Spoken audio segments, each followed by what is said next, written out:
Hey everyone, it's your favorite host, Marcus Norman of the Gentleman Style Podcast Show. And today, we are in for a treat. This is going to be a very dynamic episode, and we're going to deep dive into what we want to know. And we need answers. We've gone through 2 years of pandemic, and I love these Q&A sections. I have the man for the job who's here on the Gentleman Style Podcast Show that is going to spill the tea on what we've all had questions for. Stay tuned. Stay with us. Here we go.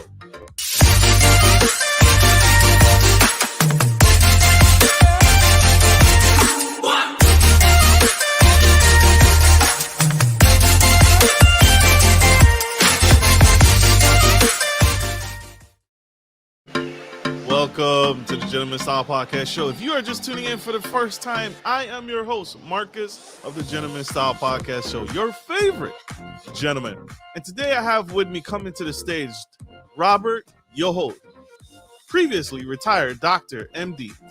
My guest today is 67 years old and calls himself a healthcare whistleblower. He practiced medicine in the United States and retired 2 years ago. Sharp guy, still on it. And he's here today to spill and answer some of our questions, the big questions that we've all had for a very long time. And now he has gathered the data and the information and is here to share through his book and through his works what we've all been curious about. He was a board certified emergency physician and cosmetic surgery, so he's done it all. He has recently published 2 books, Butchered by Healthcare and Hormone Secrets. Help me welcome to the stage Dr. Robert Yoho.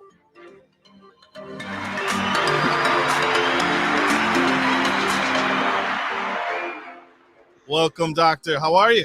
I'm great. And Marcus, that was a lovely introduction. And you, some people munch it up. I've been retired more like 3 or 4 years now. That was written earlier. How's retirement going? Well, it's a full-time job because I've made it my mission to tell the truth about healthcare and our current problem, which I call the fungus because of the censors. So your listeners can listen to that. Yes, sir. And we're talking about the fungus that has plagued us for the past 2 to 3 years, y'all. So we are going to deep dive in. But doctor, tell us about yourself. How has it been? You have years of extensive experience in the medical profession. How was it? It was a nightmare, Marcus. It was, and like anyone else, my philosophy is to try as hard as I can and hustle the whole time. So I work very hard. And sometimes when you put your nose to the grindstone, all you get out of it is a flat nose. That's a laugh line, but it's kind of true. My kids are switching jobs every 2 years. So they get upgrades in their pay and they get more new experiences every 2 years. And that's the modern corporate way to go. But when you catch the train to becoming a doctor, you commit yourself to decades. And you commit yourself to a lifetime of programmed activity. And it maybe is not the best personal growth, although it's challenging. And, you got to be reasonably bright to do it. We have doctors are an elite group. There are 1 million of us, and it's the largest smart group in America. We have an average IQ of 130, but we're programmed to act in a certain way, and I think it takes away from our reasoning capacities and our flexibility. And we're more like trying to do what the last guy did, so we don't get in trouble now, and it makes us very conservative. It's a consuming job between taking care of your patients, trying to keep up with whatever you're doing, and the Affordable Health Care Act turned 40% of our time into clicking on computers. In other words, they mandated medical records that were on the computers, and literally, your listeners aren't going to believe this, but they can search and confirm it. But 40% of most doctors' time is going home at night and trying to click on the computers so they get paid. It's crazy. It's terrible. Yeah. It's been a tragedy. This healthcare situation that we've been in, starting with Obamacare, but healthcare is something that's plagued us for a really long time. because it just seems so corrupt. It seems just not built to win, right? With the prices. I mean, I have gone through, I've heard of people going through numerous levels of prescription. And it just, the prices seem outrageous. It's almost impossible to afford decent medicine without the assistance of an employer, without the assistance of some kind of insurance company. But even still, the co-pays are getting outrageous as well. I mean, how many? There's like numerous levels of the same medicine. There's different families or genres of them, and it just seems just not built to win. Am I right? Yeah, you put your finger on it. We actually spend twice per person what any other company spends on healthcare. We spend 4 trillion on healthcare, which is the same size as the federal government roughly. And so, I mean, it's an outrage. The entire thing is built to extract more money, and it's run by corporations, and it's resulted in substandard care. Literally 50% of what we do in America as doctors is either ineffective or actually harmful. And that's not an academically controversial statement. I have plenty of references in Butchered by Healthcare, which is what we're going to, I think, primarily talk about. See that image of that guy in the white coat with the gold stacked at his feet? I mean, this is what healthcare has become about. And it's an inflammatory title and an inflammatory cover, but it's all true. I mean, healthcare is like an unbelievable mess, and navigating it takes physician level expertise. I mean, you have to be on your toes if you don't want to get butchered by healthcare if you have a major problem. Yes, sir. So, doctor, I'm going to ask the tough question: is there corruption in the pharmaceutical industry? Do you feel, in your years of experience, is there actual corruption and bribery going on? Yeah. Well, this is, you put your needle in the most tender part of the whole thing. But before we go on, let me just do a 10-second disclaimer. I'm forced to do this by the lawyers. Absolutely. This is not medical care. Use this information at your own risk. And if you have a problem, you have to find yourself a licensed provider who can take care of you. But the answer to that is Big Pharma is the most criminal industry in history, as measured by their criminal settlements with U.S. federal prosecutors. They've lost $86 billion in judgments and settlements to civil plaintiffs and the prosecutors since 2000, and they have thousands of criminal records. The payoffs since 2004 they're on a Wikipedia page your listeners can immediately access. Just search for Wikipedia criminal settlements pharmaceutical companies. And there's 3 of these entities, Pfizer, Johnson & Johnson, and GlaxoSmithKline, that have paid individual settlements in excess of $2 billion each. And Pfizer had an anti-inflammatory named Bextra that caused 50,000 deaths. They knew about it ahead of time, and they rolled out the drug anyway. But the amazing thing about this is, even with these settlements, the industry is phenomenally profitable. It's certainly the profits are far larger than any other industry in the country. And they run the show with the U.S. Congress and Senate because they can afford to bribe everybody off. And these are called campaign contributions and various, things. It's completely legal in the United States, but I believe it should be classified as bribery. But there's systems in place, right? The government is here to protect its citizens, right? Such programs like the FDA, the Food and Drug Administration, or they're supposed to be looking out for our best interests, correct, doctor? So the Food and Drug Administration has been completely purchased by Big Pharma. And the way this works is, since the early 2000s, the revenues of the FDA, which are $5 billion, is a tiny thing compared to the 4 trillion in healthcare dollars. The revenues are 50% supplied directly by the pharmaceutical companies in the form of user fees. User fees are incurred during the patent review process. And so so when he who pays the piper calls the tune.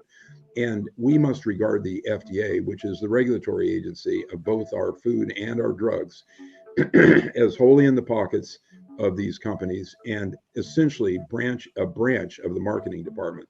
And anything that comes out of the FDA must be regarded not with suspicion, but as a lie, a complete lie. So they're, it's a mess, and they're not doing their job. And there's still, there's still statutes and regulations that surround them. And in theory, we may be able to beat up on them through legal channels if we find a judge that's telling the truth and isn't bought off. But the FDA is a total mess, and they work together to fake the drug patent studies. They use statistical manipulation. They corrupt research subcontractors in other countries. And 75% of the research is not done in America anymore.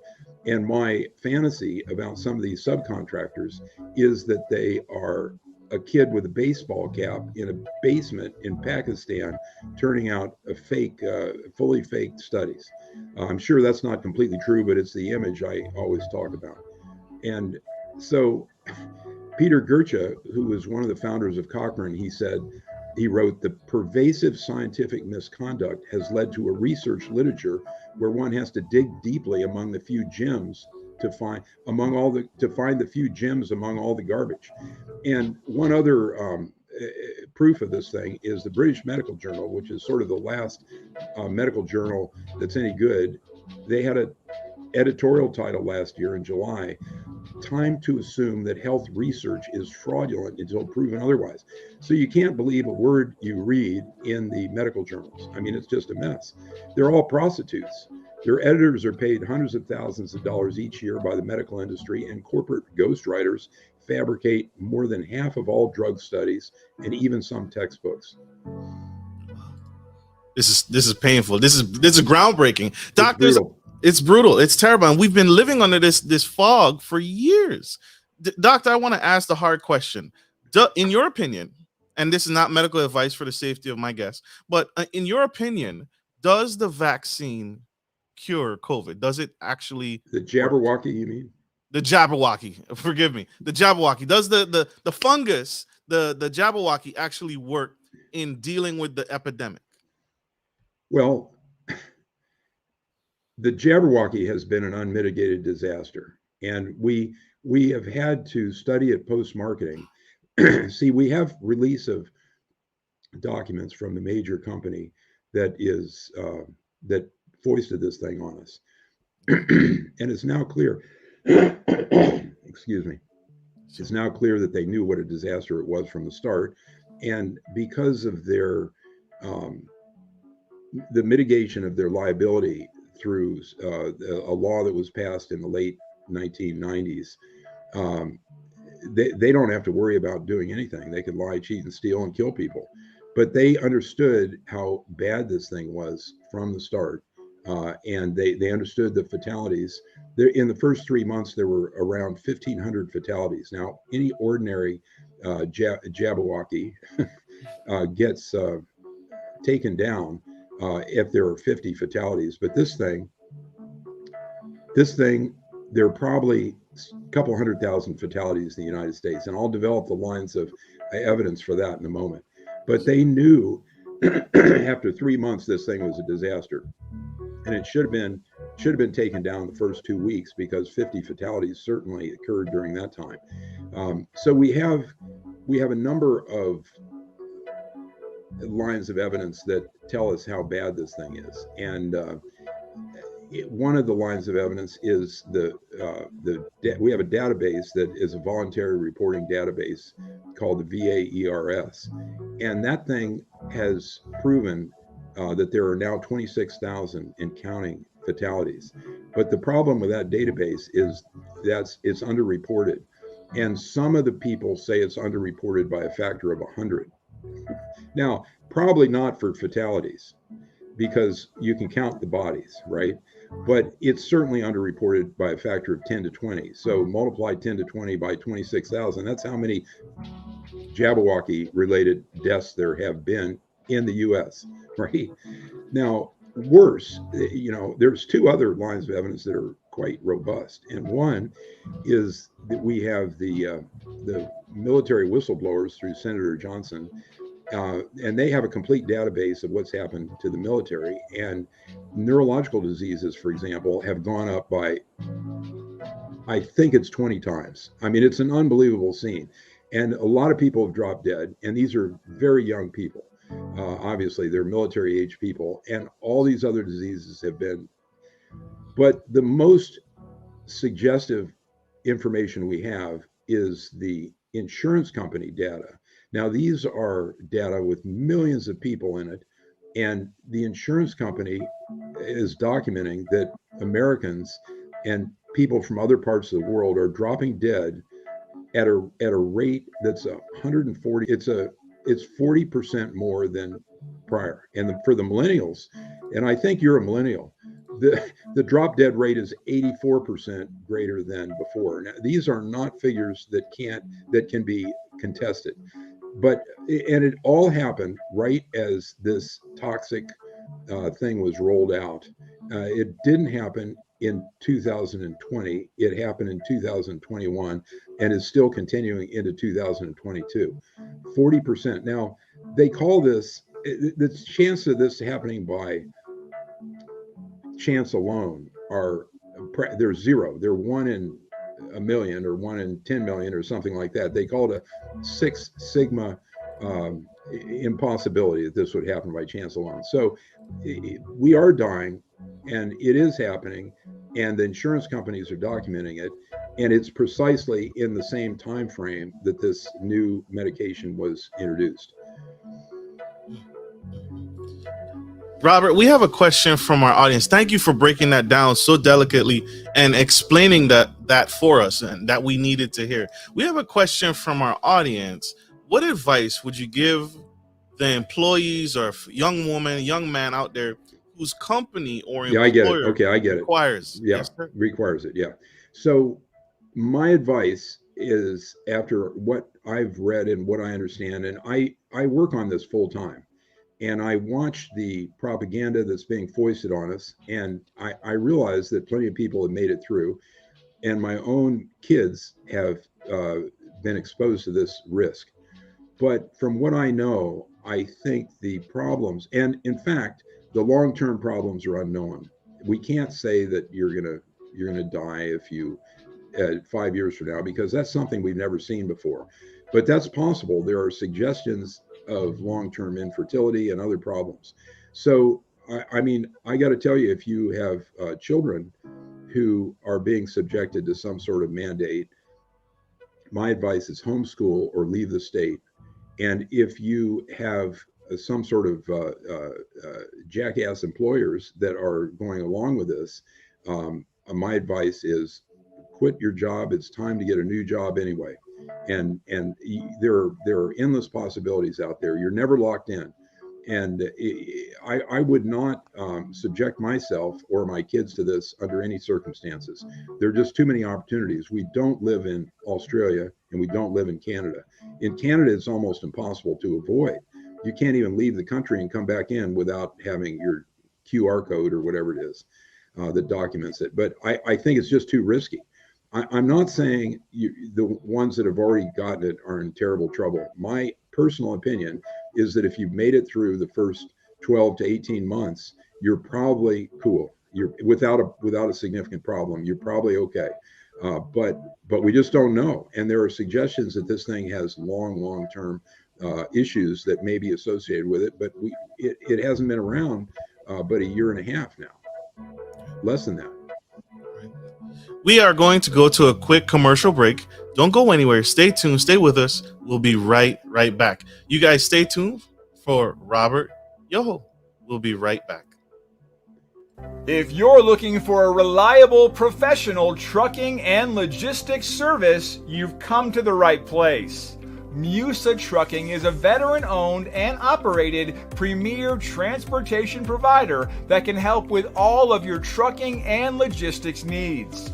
Musa is revolutionizing the trucking industry through strategic partnerships, the development of core personnel, and the use of cutting-edge technology. Our inventory system ensures that cargo ends up divided into the right trucks and reaching the correct destination. Our drivers are dedicated to transporting goods efficiently and safely. Contact us today to get started by visiting the website on the screen or by calling 757-756 5246.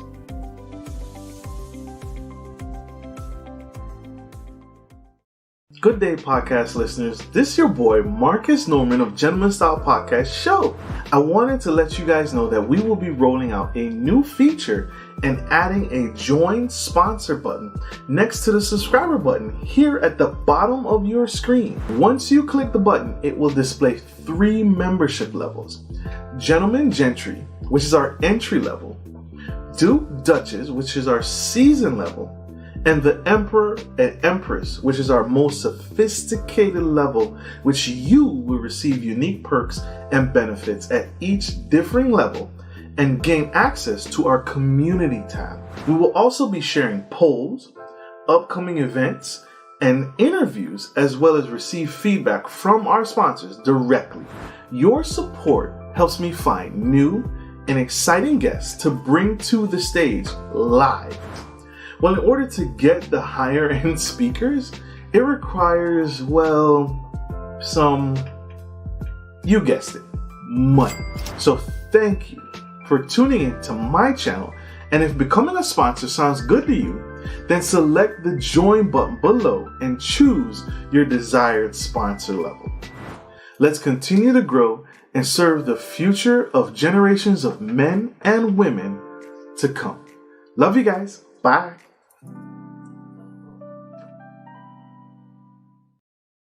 We are back to the Gentleman Style Podcast Show. We have Robert Yoho, retired MD. He is spilling some of the tea that we have all been going through and surviving these past 2 to 3 years. And he has shared some of the secrets and his experiences after practicing medical cosmetic surgery. And he's been a doctor, and he just retired 3 years ago. And he's sharing some of that tea on the Gentleman Style Podcast Show today. And we're going to dive in and we're going to talk about his book. Robert, what can readers expect with this book? What can readers look forward to in this book? How long is it? Well, who ever reads anymore, right? I mean, look, I was a bookworm for decades. You're obviously you're reading because you read my stuff. But the easiest way into this material is probably through podcasts like yours. And I think the 2 best podcasts are Peter Breggin, Breggin, and RFK Jr. podcast, which is at Children's Health Defense. So, but as far as my book goes, it's like a little textbook that tells the story about all of medical care. And I start out with, I describe the insurance companies. I describe hospitals. Hospitals, insurance companies clip 20% of the total revenues right off the top of that $4 trillion. And it's not something that happens in other countries. And I think it's an outrage to have a non-healthcare system of management that takes so much of it. Hospitals are at least a third of U.S. healthcare, possibly 40%. And they are absolutely ruthless pirates, and they're basically interested in money and their current activities, which you can. I have a podcast about someone that was butchered. His daughter was butchered by a hospital on my podcast, which is you can find it robertyoho.substack.com. And I mean, Pharma and the stories about Pharma, and that's all in my book. And about the journals are probably our most corrupt medical specialty is psychiatry, because they use drugs that are poorly rooted in science. For the most part, they never managed to do sugar pill controlled trials on their drugs. Double-blind control is not something that's much of a feature of psychiatric drugs. And that's hard to believe, because they're pills. You think you could do that, but you have to find somebody to take to get randomized who doesn't have the problem. And of course, that'll show how toxic the drugs are, because they're terribly addictive, terribly toxic, and they're overused phenomenally. And I mean, I would almost say that, well, I would certainly say that we're better off without those drugs than how we use them currently, because they've turned many problems that come and go, I mean, not crazy all the time for the most part. these things come and go, and they've turned these things into chronic problems because once you get addicted to the drug, you're stuck. The use of these drugs has been closely correlated with increase in our various social programs and the spending on disability and so on. And the smart observers think it's caused by the drugs. We've got a crooked heart industry. We use these surgeries that hardly work at all, if at all, and this angioplasty, which is sort of the same story. Low back pain is an immense industry. The operations don't work as they're currently used. Maybe they would work as if the art of medicine was better employed, but they're applied indiscriminately, mostly to young people who have back injuries on the job because the workman's compensation pays so well. And I mean, I described the opioids, which a lot of your listeners probably understand pretty well. That was a single company that was privately held by a single family, marketed OxyContin, which was to anyone with any kind of painful condition. Prior to their criminal activity, essentially, we use these drugs very carefully on post-surgical pain and end-of-life pain, cancer pain, that sort of thing. But the plaintiffs' lawyers took those guys down. It's one of two companies that have been put out of business by lawyers because they murdered. There were 100,000 overdoses plus a year, and that trend continues. Cancer treatment is also quite corrupt. The pharmaceutical companies have manufactured an exception to the no kickback rule in cancer drugs. And the doctors get 20% of any drug they administer in the office.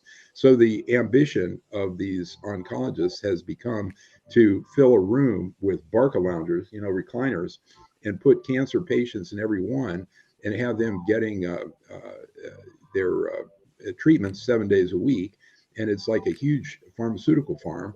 And the sick insight is that nearly all of the cancer treatments are complete failures.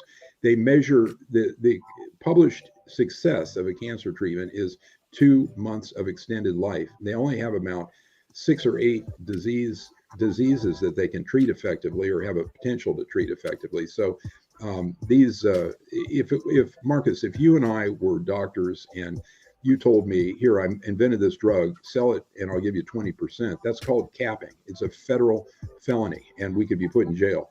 But that doesn't happen with the drug companies. They've got an exception.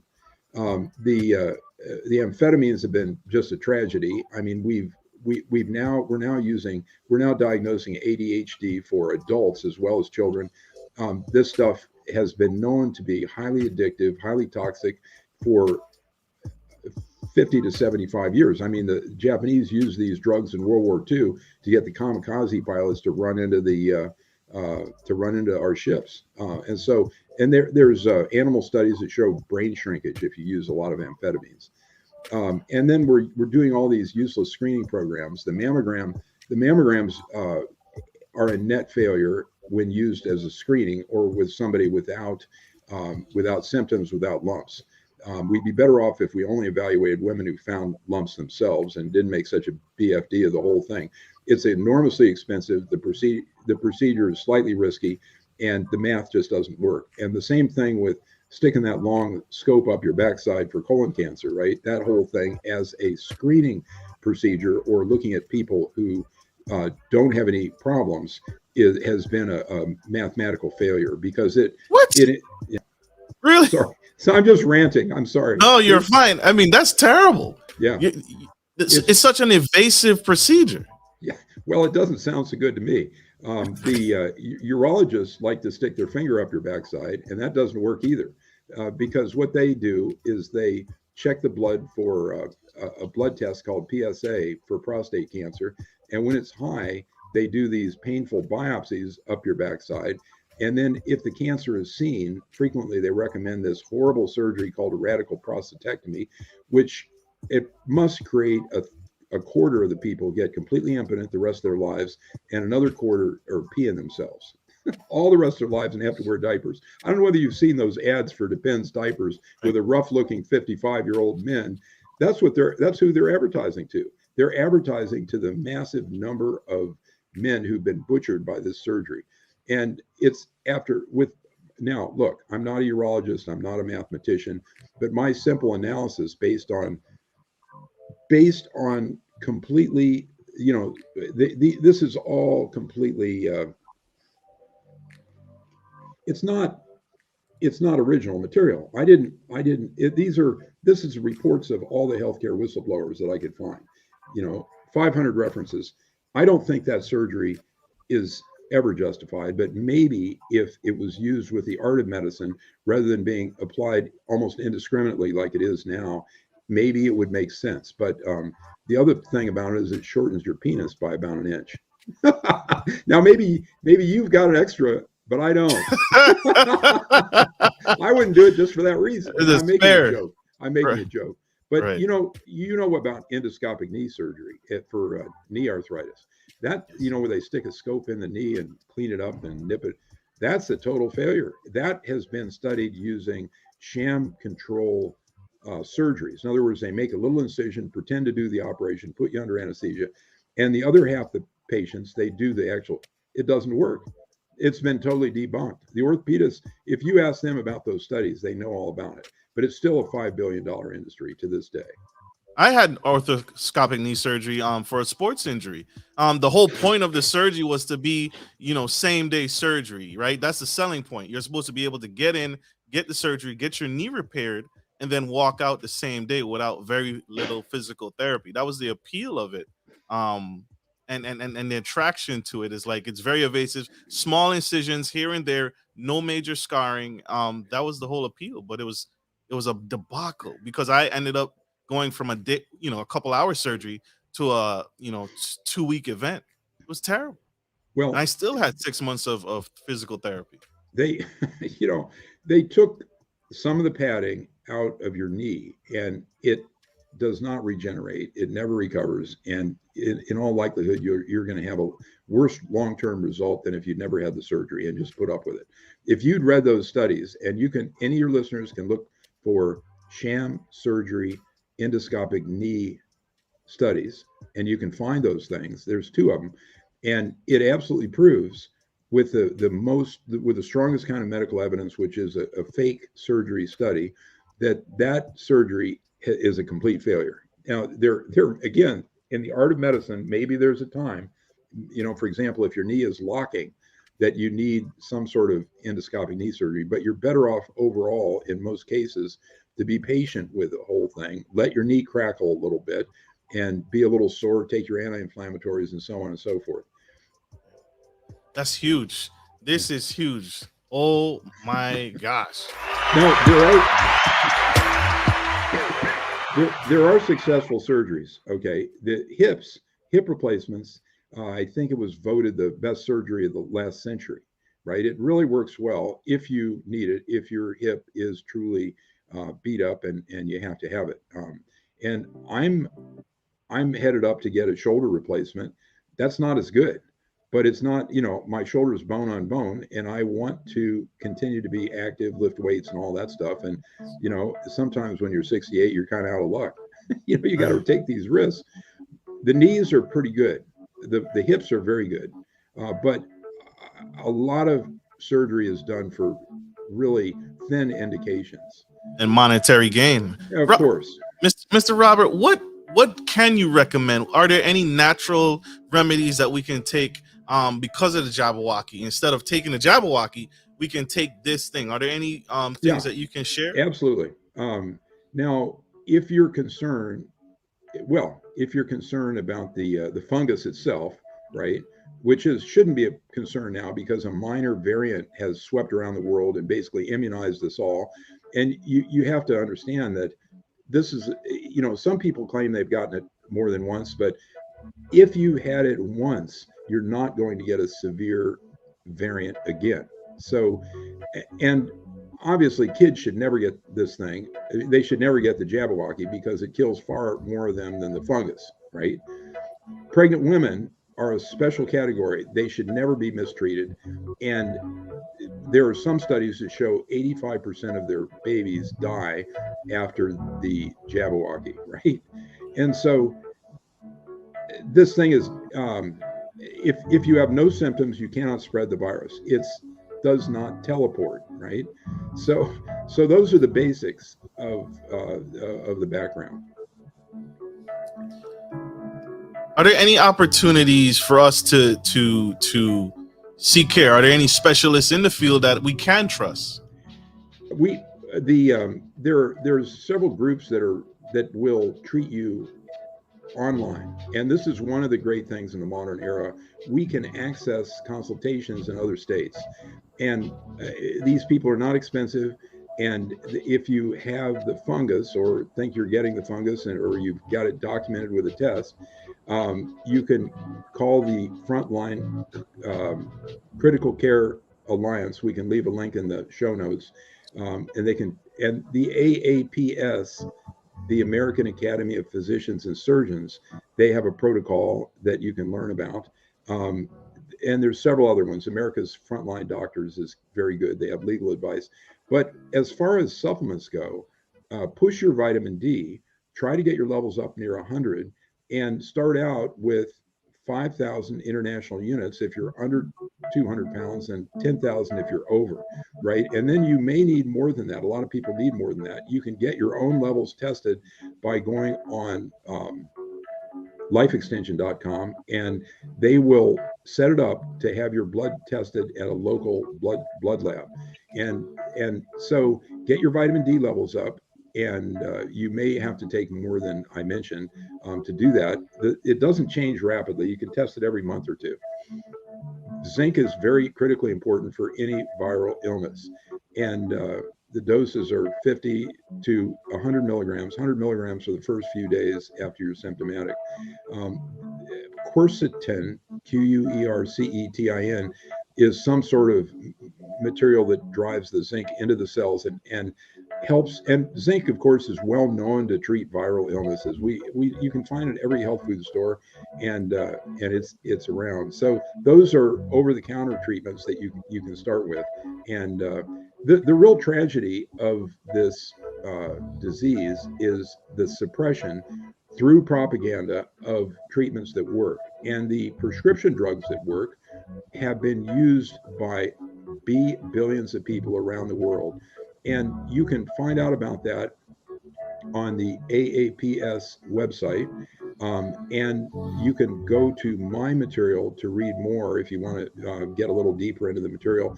Robert Yoho, RobertYoho.substack.com, and RobertYohoAuthor.com, which is my main website.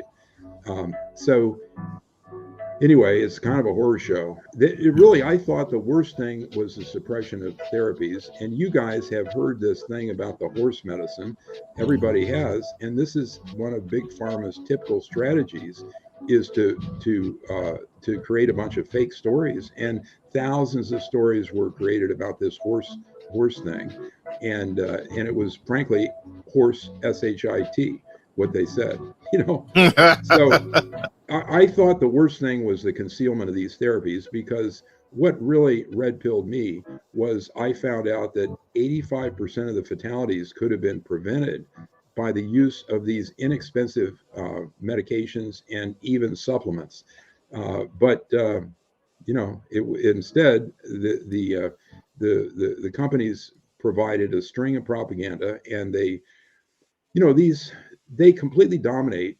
These pharmaceutical companies completely dominate the network news. I mean, it's like 95+% of the funding, and it's 75% of the rest of television. So these have become, along with the medical journals, completely unreliable, along with the government pronouncements by, and Marcus, I got to hand it to you. You got a good nose for BS, and that's the most important.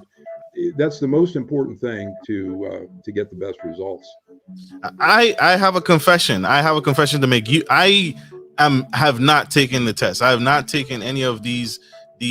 I don't believe it. I don't trust it. Right. And when I don't trust you, I can't get behind something that was rushed. It was in the span of a year or less. We have now seen an increase in deaths. It's outrageous, and I fail to have believed that my government had my best interest at heart. Why would you suspect that a mobster organization would give you something that was a treatment or a prevention that would work. Why would you ever trust? Why would you ever trust these people? And I've got a quote here about whether they're about their mobster quality. Peter Ross was a former Pfizer marketing vice president. He wrote, "It's scary how many similarities there are between this industry and the mob. Obscene amounts of money, killings and deaths, bribing politicians and others. The difference is all these people in the drug industry look upon themselves as law-abiding citizens. However, when they get together as a group, it's almost like when you have war atrocities. People do things they don't think they're capable of because the group can validate what you're doing is okay." Another CEO of Harry Lloyd, who was a Park Davis Pharmaceutical CEO, he said, "If we put horse manure in a capsule, we could sell it to 95% of these doctors." Now, why would you ever trust people like this? And they can't even keep their mouths shut about their own criminality. I mean, it literally, it's nightmarish, and it's hard for me to believe how powerful propaganda is, and it's the thing we're facing. This is the hardest truth of today, is that the First Amendment is vanishing, and the tech companies have essentially destroyed it. We'll see what Musk does with Twitter, but we can't hold out any great hope for anything that happens with one of these billionaires. Oh, we can't. One of the billionaires is Bill Gates, my favorite, the biggest advocate of this program. We have one quick commercial break. We'll be right back. Robert, Yoho, y'all. Stay tuned. Stay with us. We'll be right back. Are you a local business looking to offer your customers easy access to cash without having to travel miles? We're here to help. At Norman Legacy Investments, we provide free ATMs with free installation that provide a suitable investment for your business. Even better, we offer you some profit sharing and handle everything from start to finish. Just reach out to us today to schedule a free consultation.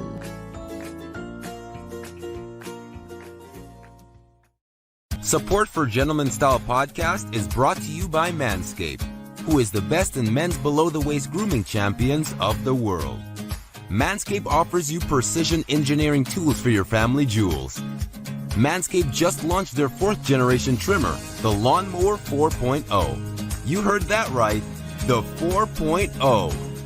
Join over 2 million men worldwide who trust Manscaped with this exclusive offer for you. 20% off free worldwide shipping with the code GENTSTYLE at manscaped.com.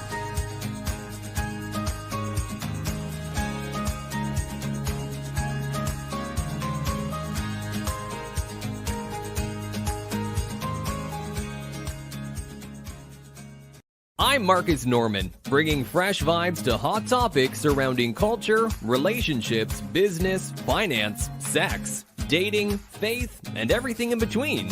Whether you're into passive income opportunities, trending topics and useful relationship tips, or dynamic guest speakers, there's something for everyone. You can expect all that and more every week. If you're down with this content, then consider joining our growing community by subscribing to Gentleman Style Podcast and smash the bell to get on our VIP list. Your support means the world. Thanks for watching. Link to my channel.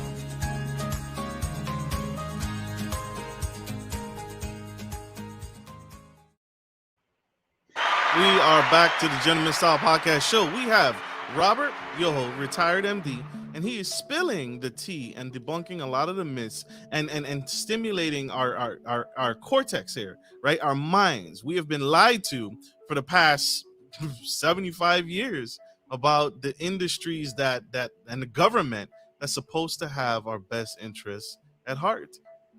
And he's here to spill and share and give back through his book, The Butchered, forgive me. Oh, Butchered by Healthcare. Butchered by Healthcare. What to do about doctors, big pharma, and corrupt government ruining your health and medical care. Doctor, you wrote another book. Can you speak to that? Can you share some secrets on that book? Absolutely. How I got into this thing was as a cosmetic surgeon. This is my other book, and it's Hormone Secrets. And that is a Mexican mask that I found in a Houston restaurant. Let me show you what it looks like. Hang on one second here. And I superimposed the names of the hormones on this mask. It's very colorful. There's a picture of me standing next to this 4-foot mask. And so this is actually represents what is going on inside, and I've got to do this the PC way, a person's mind. Now, this is a female image, so, maybe there's some little sexist quality to this. But anyway, we're all made up of hormones. It's exceedingly important. I've written, I treated my patients with hormones because they frequently came to me with hormone deficiency symptoms, and they ended up, most plastic surgeons just cut on them, that do surgery on them, and that doesn't really help their hormone deficiency. So we've got a lot of other stuff to talk about, but I will read a couple of testimonials about how well they work. And I offered this to my patients for free. Basically, I felt like they were paying me enough for the surgery so I could afford to give them a hormone pellet. And they'd get 3 months of relief. They'd feel great. So this is a male testimonial from an 82-year-old retired CEO of a major media company named Stephen. He said, "I had lost all strength and I was sitting in a wheelchair in a Palm Springs nursing home. The staff had to lift me in and out of bed. I was inches from being snuffed out. Then my doctor started coming in every week and giving me testosterone shots. In 6 weeks, I stood up and walked out of there, back into my life." So the women have remarkable stories too. And, my experience is more with women than men. And I'm going to give you a teaser story about hormone therapy that we can follow up on hormones at another time. It's a long and complicated story. It involves drug use and the street hormones and all this other stuff and other stories. But basically, hormones, the bioidentical hormones, can't be patented. So the industry and the FDA conspired to put black box warnings on them, which are a very serious warning, claiming they gave people cancer and blood clots and all kinds of other things, it was a pack of lies. And that's what originally stimulated my interest in the whole thing. But my quick story about hormones is, and no one's going to believe this unless they spend $3 and get my ebook, and then they can see all these books are available for $3. This is not a money-making project. None of this is a money-making project. The story is that if we gave estrogen to all the women over 50, 85% of the Alzheimer's would be prevented. Now, just think about that. Wow. Now, that sounds like total nonsense. It's like your listeners are calling BS on me right now. But what I did in Hormone Secrets is I have an Appendix C, and it's got 75 references that show that that's true. Now, this is covered up. This is something that the industry doesn't want revealed because estrogen is cheap. It can't be patented. It's nothing like $1,000 pill Alzheimer's drugs, which don't work instantly. Not even the developers of those things claim that they're any good. And if you have any listeners that have had good luck with them, I'd like to talk to them because I've never heard of anyone there's 10 of them, and they're several $1,000s a month. So anyway, that's the story with Hormone Secrets. We got a lot more to talk about Yes, the sir. corruption side. Yes, sir. You have an incredible mind, and you've practiced medicine for 67 plus years. What are some? Go ahead. Go ahead. What are some final conclusions? What are some conclusions after your great works? What have you known to be true for yourself, at least? Well, I'm 68 years old, so I haven't practiced medicine quite that long, and I did quit several years ago. So I think, for your listeners, I think one important thing I want to say, and I have to present this every time, is we do have miracles, and doctors do miracles all the time, and you don't want to go off and think that alternative medicine is equal to regular medicine, because just because there are problems with aircraft design doesn't mean that magic carpets fly. Right.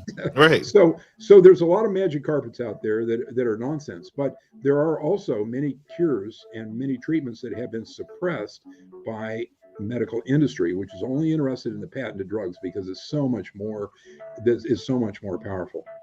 Yes, sir. Now, did you want me to address Bill Gates and the worldwide problem? I mean, Yes. one of the things, the thing that everybody wants to know is WTF is going on worldwide, ? What is going on? We've got Australia in shambles. We've got Canada right on our border that looks almost as bad. We've got trends going on in Europe and New Zealand that don't look good. And they seem to have backed off this narrative. Is this the end of it? Well, I got bad news. It's not the end of it. And so this is another book that was written by a friend of mine, COVID-19 and the Global Predators. This is available for $3 on Kindle too. And it's a huge book that if you have to buy a hard copy of it, it's $25 or something. And this guy and his wife, he's a psychiatrist who is originally his career was exposing psychiatry, which, as I mentioned, is a mess. And earlier on in the process of this last fungal attack, he figured out what went on, and it's just practically a miracle that he managed to do it. And he tied in these billionaires, the Chinese communist government, and people like Fauci, and kind of put it all together in a book. This book is easier, and this is probably the worldwide bestseller right now for the last 4 or 5 months. It's sold over 1 million copies. This is by R.F. Kennedy and his group, and it says it's about Fauci, but it actually is a very well-written indictment of Gates and Big Pharma and basically the global war on democracy. That's the subtitle. And so I recommend this one. And if you go to my websites, you can find summaries of these two books. So if you're not a great reader, you don't have to read the whole thing. So it's The Real Anthony Fauci by Robert F. Kennedy Jr. and COVID-19 and the Global Predators, We Are the Prey by Peter and Ginger Breggin, Breggin. And the best podcasts are Breggin's podcast and RFK Jr.'s podcast. I mean, it's a horrible scene. And, we don't have time to get into it, but the hospitals they're incentivized to actually knock people off who have this disease. I mean, it's amazing. There's an incentive for doctors and physicians to take us out. You can't imagine what's going on in the hospitals. They get an incentive. They get about 100,000 per fungal patient, right? The fungus, the code word fungus, right? They get about 100,000 extra, and this was originally rationalized as a reason. The reason was that they were losing revenues on other kinds of diseases and so on during the problem. So they get extra money for making the diagnosis. They get extra money for treating with this horrible drug called remdesivir, which has been approved to treat the problem, but actually kills about half the people it's given to. It was originally an Ebola drug. Ebola is that horrible hemorrhagic disease that knocks you off within 2 days. And it can't really be communicated very far because everybody within a radius of 30 feet gets it and drops dead immediately. So Ebola is not an infectious problem. It only kills people in small radiuses. But that drug was originally tested for Ebola, and it was a complete failure, but it was approved for this disease that we currently have because it didn't work. Now just think about that for a minute, Marcus. If it worked, they would have to stop the emergency use authorization. It didn't work, so it was approved. And so the hospitals are incentivized to give this medication, and they are incentivized to put people on ventilators, which are almost a total failure. And you're not going to believe this, but they are incentivized with each death. On average, 100,000, sometimes 300,000 extra paid for the hospital. Now, I know to keep giving this. I know you don't believe this story, right? It's too fantastical for anyone to swallow whole. And your BS meter should be lit up red right now because it sounds like I'm a nut. But what I want your listeners to do is to go on my Substack and listen to the episode about Scott Scherer, Scherer. And my Substack again is robertyoho.substack.com. listen to that episode, and it's just a tear-jerking story, and it has all the references about what's going on with these hospitals and the organizations that are having to fight this. Sometimes they have to get the local sheriffs to go and jerk these people out of the hospital, take them home, and then they can get treated properly. But the hospitals are incentivized by the federal government. I mean, this is completely documented. They're incentivized to mistreat our campers with this fungal disease, right, as we call it. Right. It's an unbelievable story. I mean, that's part of the most dystopian part of the entire thing. And why kill off your citizens? Why kill your taxpayers? Why do you think? Now, the simplest solution is this medication that's been the most profitable one in history, that we call the Jabberwocky. That's not just the most profitable medication in history. It's probably the most profitable product in history. Just wrap your head around that. More profitable than Coca-Cola, more profitable than the iPhone. It's an unbelievable thing. And the money that is generated is spread to all these different sources, the tech companies and everyone else, to incentivize all this behavior. And the Gates is a well-known population control guy. In fact, his Bill and Melinda Gates Foundation, according to one reference I read, was originally the Bill and Melinda Gates Foundation for Population Control, right? They changed the name, as I understood. I don't have a good source for that. I saw it on a video. Maybe it's a crazy video. But he and his father were very interested in Paul Ehrlich and the population bomb. Now, that's a book that's before your time, but that scared the bejesus out of everybody in the 70s. And it looked as if the world we were going to eat ourselves out of house and home with the expanding population. But actually what happened was exactly the opposite. African starvation went down to the single digits probably right now. It was in the mid to low double digits, at the time the population bomb was written, and things didn't look good. But the technology has improved. The total population of the world is going to level out, and it's, we understand the demographics or the mathematics of it, and it's going to level out and decline. It's already declining in some developed countries like Japan. So the whole thing was completely misplaced fears.